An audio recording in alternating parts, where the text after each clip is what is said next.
आणि यामध्ये आता सगळ्यात महत्त्वाची बातमी ही आहे की पालकमंत्र्यांच्या यादीतून आता धनंजय मुंडे आउट झाल्याचं दिसतंय।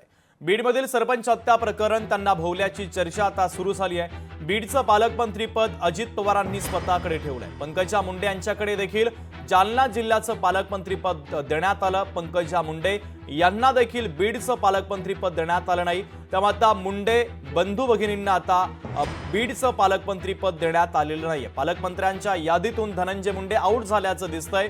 तर बीडमधील सरपंच हत्या प्रकरण त्यांना भोवल्याची चर्चा आता सुरू झाली। तर बीडचं पालकमंत्रीपद उपमुख्यमंत्री अजित पवार यांनी स्वतःकडे ठेवलंय।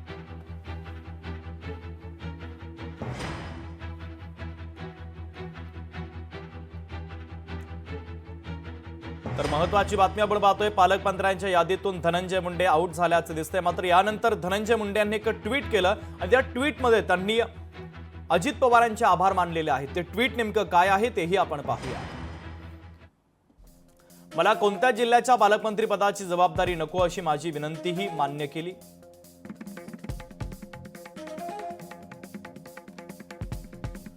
विनंती मान्य केल्याबद्दल माननीय मुख्यमंत्री आणि माननीय उपमुख्यमंत्री महोदयांचे आभार, असं धनंजय मुंडेंचं आत्ताचं हे ट्विट आहे। मला दिलेल्या विभागाची जबाबदारी प्रामाणिकपणे पार पाडण्यासाठी मी सदैव प्रयत्नशील राहील, असं मंत्री धनंजय मुंडे म्हणतात।